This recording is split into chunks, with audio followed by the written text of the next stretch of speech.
Do you ever feel like your textures and details look flat and overly photoshoppy? I'm Abbey with photomanipulation.com, and today we'll be looking at how to blend quick, realistic textures using just 3 layer modes. If you like what you see, go ahead and show us with a like, and if you're new here, why not subscribe? We put out 5 new videos every week, all focused on advanced level photo manipulation. Now let's take a look at what we have here.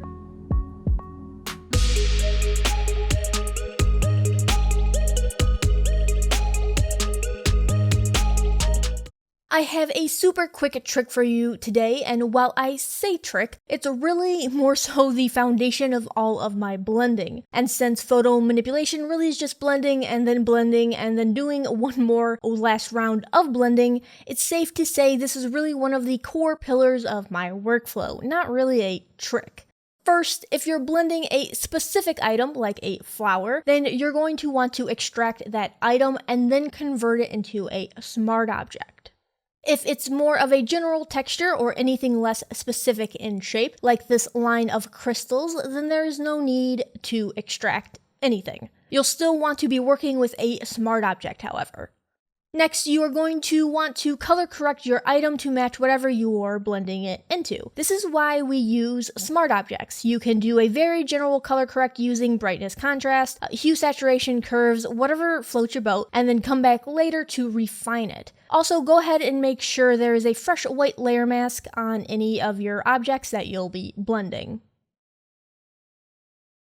Okay, so due to the nature of this technique, there isn't a set in stone step-by-step. Every image is different, and every time I do this, it requires a different approach. But the base of this whole trick is to use a combination of soft light, overlay, and normal layers. Usually in that order, sometimes not.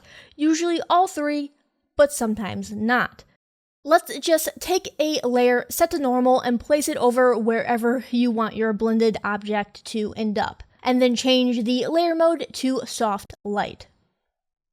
Use a soft round brush and blend out any harsh edges or any part of the object or texture that is hanging off the surface you want it blended into.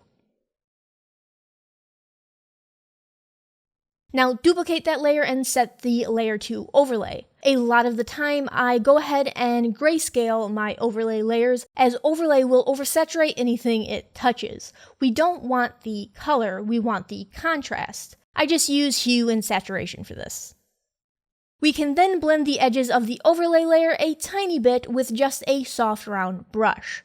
We are going to refine all of these masks later on, so we just want to make a soft transition from the soft light layer into the overlay layer. Next, duplicate the overlay layer, delete the layer mask, add a fresh new layer mask, set that layer mode to normal, and then mask out everything but the core subject.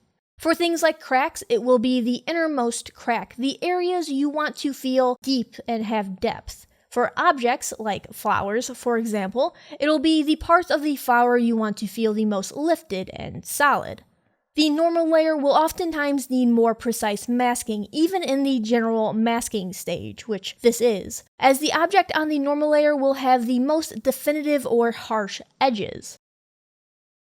We have effectively created a gradient starting with the original surface, in this case skin, going into a soft light layer, then an overlay layer, and then finally a normal layer. Now that we have our 3 layers set, we are going to go back and forth between all 3 and refine them. This is really where you'll want to zoom in nice and close and be more precise with your brush. Play with size, flow, and hardness, using whatever the edge you are masking and blending calls for. The more time you put into this, the better it will come out. The more you do this, the better you'll get at knowing what does and doesn't need masking. As you go through these layers, you will also have to play with their settings, adjusting brightness, contrast, and color. This is where the whole every image is going to be different thing comes in. You may not end up needing an overlay layer. Using 2 soft light layers might end up looking better. Maybe you need to lower the opacity of one layer. It all comes down to intuition, and you build intuition by just doing and practicing. And realistically, you build intuition by not following how-to tutorials. Not step for step, anyway.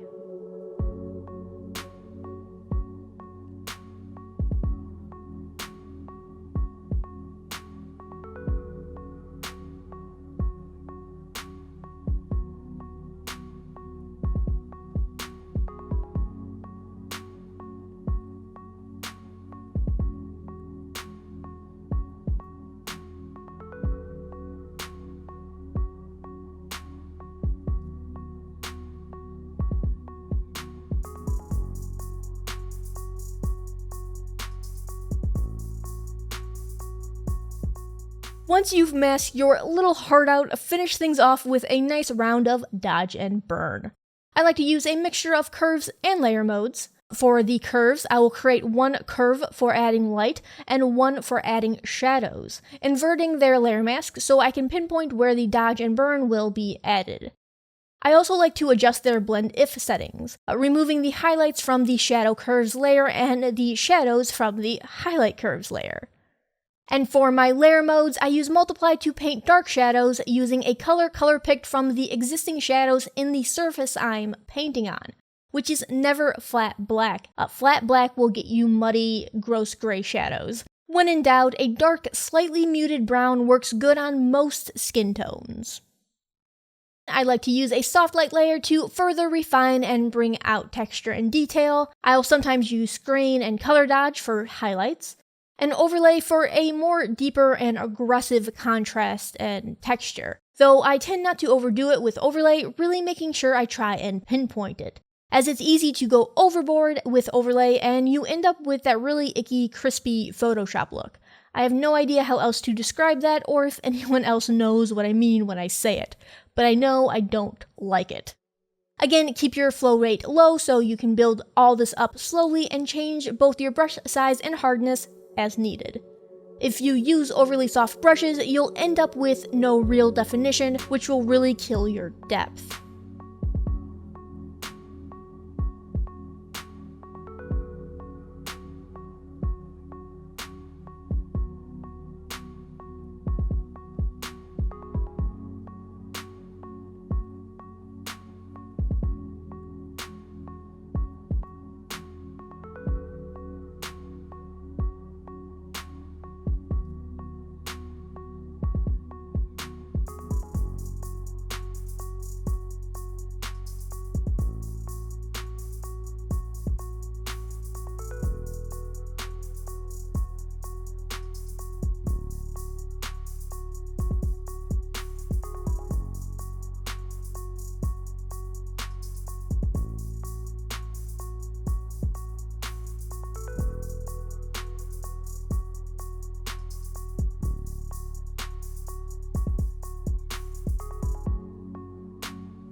You can always bring in more textures and use different brushes and images, experiment with different layer modes.